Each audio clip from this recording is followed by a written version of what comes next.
va pouvoir lancer la matinée. Donc si vous voulez bien prendre place, vous installer tranquillement, le temps que je lance les festivités. Alors bonjour, bienvenue à tous. Nous sommes le 24 janvier et donc il est encore temps pour moi de vous souhaiter à tous et tous une excellente année 2025. Nous, on est ravis de démarrer du coup cette année sous le thème de faire la ville sur la ville, de se questionner sur comment redonner vie à l'existant obsolète. Et c'est un grand signal pour nous que ce soit notre premier événement de l'année aussi, parce que c'est un sujet qui nous tient à cœur au sein d'Ecopolis depuis toujours, le sujet de la réhabilitation.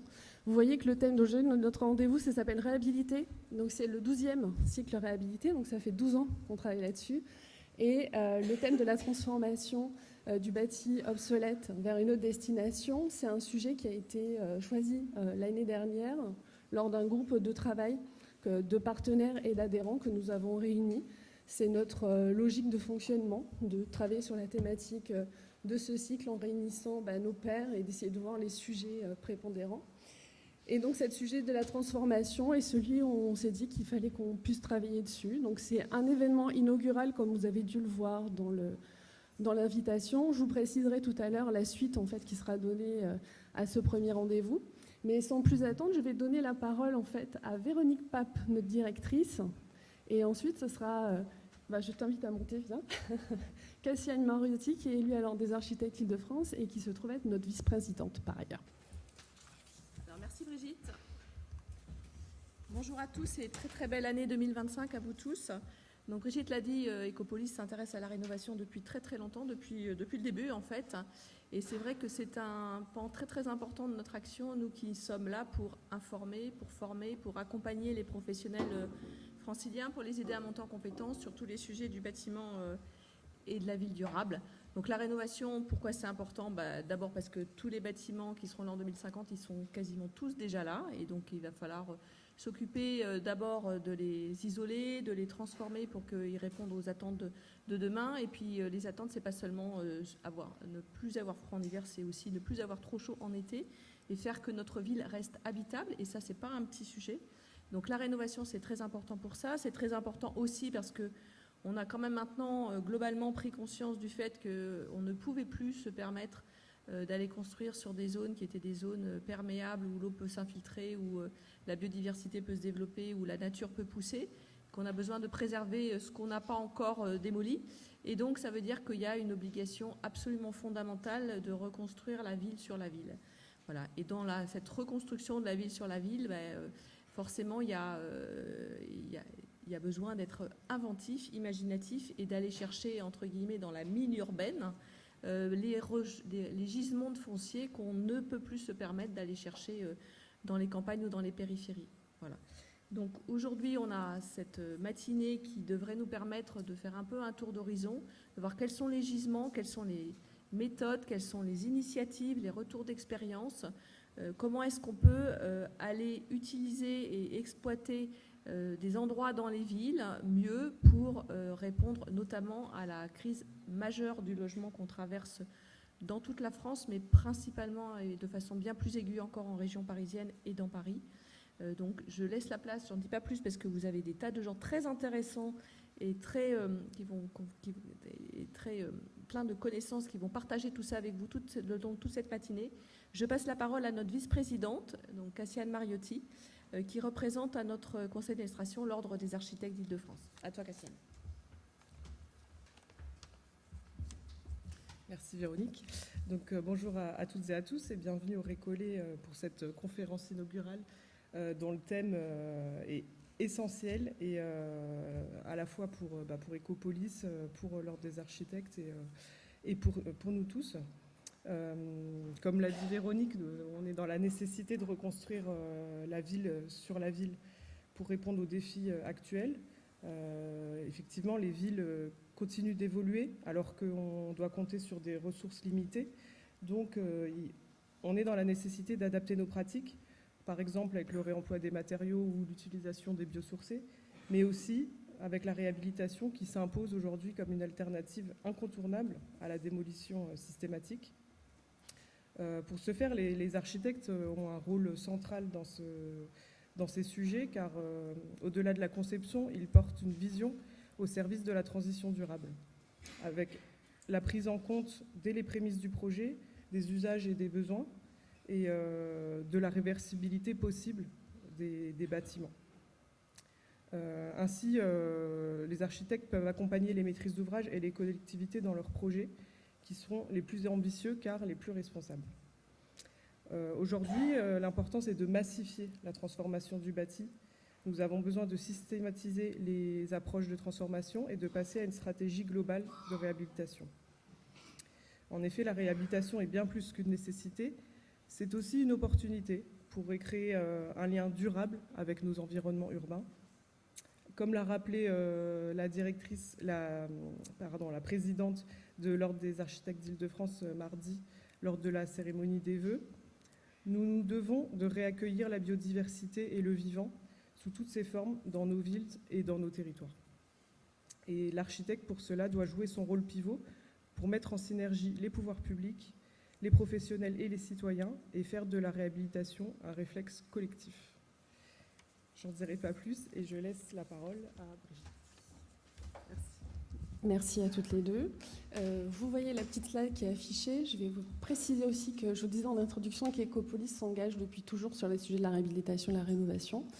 Et nous nous sommes dotés dès l'année dernière, grâce au soutien de nos partenaires qui soient historiques comme l'ADEME Île-de-France, l'Adriat Île-de-France, l'Adril, et de nouveaux partenaires comme la Banque des Territoires et récemment la Métropole du Grand Paris qui nous rejoint cette année, d'un programme spécifique pour justement aller plus loin sur ces sujets-là. Et ça nous a permis de recruter une chargée de mission chez nous qui est Myriam Ferrier, qui est ici, et qui a beaucoup œuvré pour cette matinale, qui est un de ses premiers événements, et dans l'idée qu'on puisse renforcer toutes nos actions sur nos 4 grandes missions telles qu'elles sont énoncées: informer, former, animer et accompagner les acteurs franciliens. Donc on l'espère pouvoir faire encore plus de choses et aller plus loin que ce qu'on fait aujourd'hui.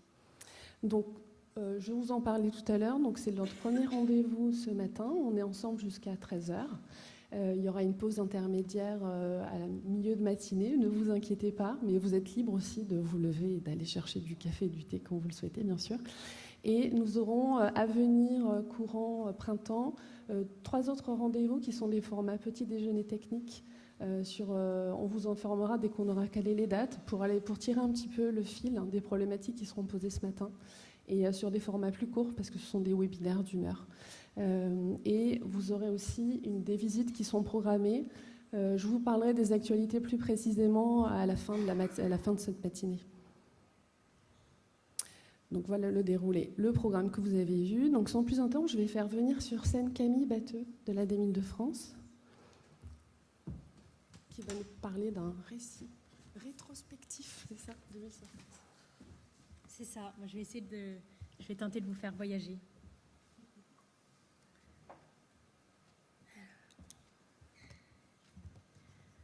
Nous sommes en 2050. Je m'appelle Julie, j'ai 14 ans. Je vais vous raconter mon quotidien par rapport à ceux de mes grands-parents. Papy me racontait qu'en 2019, lorsqu'avec mamie ils partaient au travail, leur maison restait vide. Mon père et ma tante ne vivaient déjà plus à la maison. Quand papy et mamie ont pris leur retraite, en 2024, la vie à deux devenait difficile dans cette grande maison. Entre le ménage fatigant, le prix du gaz et plus généralement le coût de la vie qui ne cessait d'augmenter, les précarisant de plus en plus. Le plus difficile pour eux, à cette époque de leur vie, est qu'ils se sentaient de plus en plus inutiles à la société et de plus en plus isolés. C'est donc naturellement qu'1 an plus tard, en 2025, ils ont fait un choix révolutionnaire pour l'époque. Afin d'améliorer leur qualité de vie et retrouver une vie sociale épanouie, ils ont décidé de vivre en communauté, dans un bâtiment expérimental visant à rapprocher les gens, une colocation intergénérationnelle entre étudiants et seniors. Un paradis en plein cœur de ville. Ce lieu est composé de pièces communes, cuisine, salon, salle à manger, bibliothèque et même un petit potager, et de pièces privatives dans lesquelles chacun retrouve son intimité, et heureusement. Il y a même des chambres réservées aux invités. Chaque personne de la communauté peut faire venir ses enfants, ses petits-enfants ou amis pour quelques jours. Ce lieu permet alors à des personnes de différentes générations de s'enrichir mutuellement, les uns apportant leurs expériences, les autres leur énergie. Les jeunes y prennent soin des anciens, partagent les repas, les aident dans les tâches quotidiennes, dans l'utilisation de nouvelles technologies et s'occupent des courses, des tâches difficiles physiquement. Et les anciens partagent leur expérience de la vie, content leur histoire, font souvent la cuisine, le ménage dans les pièces communes et surtout apportent le nécessaire au quotidien, vaisselle, serviettes, draps, etc. Et oui, à l'époque déjà, il n'était pas simple pour un étudiant d'assumer seul un loyer et les factures inhérentes au quotidien de leur habitation. Ce lieu est devenu un véritable lieu de partage où chacun y apporte sa contribution. De nombreux étudiants étrangers y viennent le temps de leurs études et ouvrent à des cultures différentes, partagent par exemple leurs spécialités culinaires. Qu'est-ce que c'est bon! Leur vision de la vie, leurs histoires. À chaque fois qu'un nouvel étudiant arrive, mes grands-parents racontent à nouveau comment des bureaux sont devenus cette colocation intergénérationnelle. Il leur a fallu une période d'adaptation au lieu et à ce nouveau mode de vie en communauté. Mais maintenant, mes grands-parents y vivent encore et ils s'y sentent merveilleusement bien. Chacun a trouvé sa place. Certes, les étudiants n'y passent que le temps de leurs études, mais par des choix éclairés des anciens qui décident des nouveaux étudiants, les personnes qui passent acceptent ce mode de vie et tout le monde y trouve son compte. On peut y réserver les chambres mises à disposition pour les invités. La salle à manger est très grande, donc ça ne pose jamais de problème. Et puis, c'est sourire garanti autour de la table. D'ailleurs, cette salle se transforme en lieu de coworking la journée et en espace de loisirs pour les enfants et les ados en fin de journée et pendant les vacances. J'y vais à chaque vacances. Et lorsque c'est trop bruyant, on peut se retirer à la petite bibliothèque de quartier. Elle est gérée par Marion, qui veille à ce que chacun puisse se sentir tranquille pour apprécier un bon bouquin. Il y a d'ailleurs de nombreux choix de livres, avec en plus un renouvellement régulier grâce aux échanges avec d'autres quartiers. Aujourd'hui, il est devenu commun d'avoir des immeubles multi-usages et réversibles, ce qui visiblement était plus rare à l'époque. Le chacun chez soi était la norme. Je me souviens quand j'étais petite, mon école était un vieil immeuble de bureau froid et moche. On a eu de la chance car il a été complètement rénové. L'isolation a été entièrement refaite par l'extérieur avec de la paille. Nous avons été impliqués pour tout l'aménagement et la décoration intérieure. Normal, c'est notre école. On a donc pu mettre plein de couleurs, choisir certains meubles en réemploi, comme les bureaux assis debout qui sont trop classe. Mon cousin n'a malheureusement pas eu cette chance. Dans son collège, dans la ville d'à côté, ils ont mis des meubles neufs qui sentent les produits chimiques et en plus on y crame dès le mois d'avril et on caille dès le mois d'octobre. Sa ville ne voyait pas l'intérêt des matériaux biosourcés et de réemploi. Franchement, je ne comprends pas pourquoi. En plus, ils ont démoli pour reconstruire un immeuble en béton, comme si on était encore en 2020 avec des ressources inépuisables et des montagnes de déchets qui sont ensuite enfouis. L'avantage de notre école, c'est qu'elle est modulable. Les parois sont démontables. Grâce à ça, on a même pu accueillir un concert d'une chanteuse super connue. Certaines de nos classes possèdent des vélos pour faire de l'électricité en travaillant. Moi, j'adore car ça me permet d'être plus concentrée en cours et de bouger comme je veux, parce que j'ai du mal à tenir en place. Bien sûr, il y a aussi des bureaux statiques pour ceux qui ne veulent ou ne peuvent pas pédaler. Et ça, c'est plutôt pour l'hiver, car sinon, on fait souvent classe dehors, dans la forêt urbaine ou au potager. Ça permet de bouger et c'est aussi pratique de pouvoir piquer, quand on a un petit creux, une cerise, une pomme, une fraise, une framboise ou une mûre, en fonction des saisons. Enfin, quand les oiseaux nous en ont laissé, car ils les adorent eux aussi. À 18h, l'école ouvre ses portes aux associations. Et le soir, grâce au bureau des cœurs, des personnes dans le besoin viennent y dormir. De temps en temps, on les croise le matin. Ils sont sympas. Le matin, d'ailleurs, même en plein centre-ville, on peut croiser des hérissons, des mésanges, des écureuils, des grenouilles, etc. Grâce à la trame multicolore qui prend en compte toutes les anciennes trames, la bleue, la verte, la noire, la brune, la biodiversité est largement présente en ville. Mamie me racontait qu'il y avait beaucoup de constructions neuves avant les opérations Rubik's Cube de 2030. L'opération Rubik's Cube, c'était le mouvement phare des années 30, où les rénovations étaient pensées à l'échelle du quartier en prenant en compte l'eau, la trame multicolore et plein d'autres aspects. Avant cette opération, c'était essentiellement minéral. Il était donc rare de voir des animaux ou insectes en ville. Quelle tristesse. Depuis, on récupère l'eau de pluie de partout, les arbres sont grands et beaux et la biodiversité est largement revenue. Dans la ville de mon cousin, ils n'y ont pas participé et on voit la différence. Moins de biodiversité, des difficultés au niveau de l'eau et du confort d'été. Ça rend les habitants tristes et sur tension. Je préfère mon paradis. Merci les réhabilitations environnementales, la solidarité et les conceptions visionnaires d'autrefois. C'est ce qui m'a donné envie de devenir architecte. Alors souhaitez-moi bonne chance dans cette aventure.